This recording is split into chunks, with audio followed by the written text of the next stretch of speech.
Hello बच्चों, let's read the question. A block of mass 10 kg moving in x direction with a constant speed of 10 meter per second is subjected to a retarding force F equals minus 0.1 x joule per meter during its travel from x equals 20 meter to x 30 meter. Its final kinetic energy will be, here we have given 4 options. Now, first of all, we will discuss here the key concept. And here the key concept is work energy theorem. Now अगर हम बात करें work energy theorem की, it states that कि हमारे पास कभी भी kinetic energy का जो चेंज होता है it is always equal to the work done on the system. Now अगर हम देखें यहाँ पे we have given the mass of the block is 10 kg और इसकी जो इनिशियल स्पीड है that is given as, we can write it u equals 10 meter per second.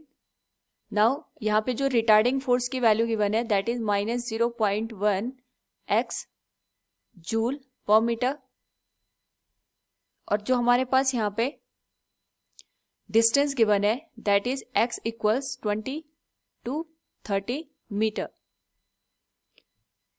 अब हमें इसकी काइनेटिक एनर्जी को यहाँ पे फाइंड आउट करना है. So we can say here कि जो हमारे पास काइनेटिक एनर्जी फाइनल और काइनेटिक एनर्जी इनिशियल का डिफरेंस होता है it is always equal to the total work done on the system. तो यहाँ पे अगर हम जितना भी इनिशियल काइनेटिक एनर्जी है उसमें चेंज लेके आते हैं तो जितना हमें यहाँ पे चेंज लेके आना होता है वो हमेशा सिस्टम पे किए गए वर्क के बराबर होता है. नाउ इस केस में जो हमारे पास फोर्स है it is variable in nature. So जब भी हम यहाँ पे वेरिएबल नेचर के फोर्स की बात करते हैं और उसके थ्रू अगर हमें वर्क डन निकालना होता है we use the integration for this. So here we can write kinetic energy final minus kinetic energy initial will be m हमारे पास दे रखा है यहाँ पे 10.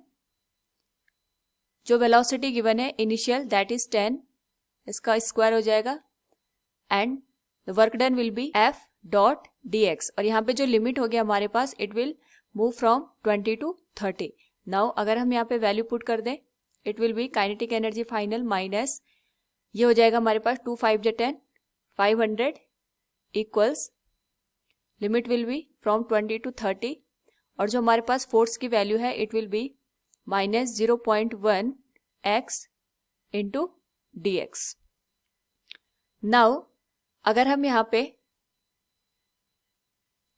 इंटीग्रेशन को यूज करें it will be kinetic energy final minus 500 equals minus 0.1 limit होगी हमारे पास 20 to 30 x dx.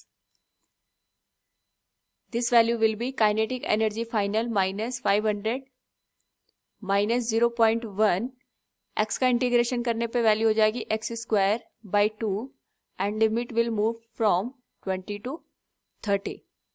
Now kinetic energy final minus 500 will be equal to minus 0.1 limit हमारे पास जाएगी यहाँ पे 20 से 30 we can write 8 30 square minus 20 square.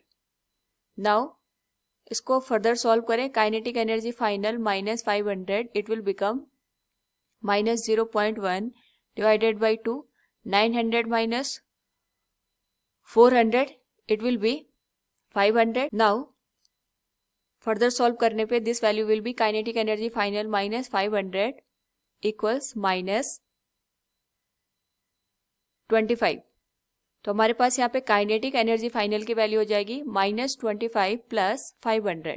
So we can say here the kinetic energy final will be 475 joule. So from the given question अगर हम यहाँ पे देखें we can say here its final kinetic energy will be 475 joule. Option D will be the correct answer. Hope all you understood it. Thank you and best of luck.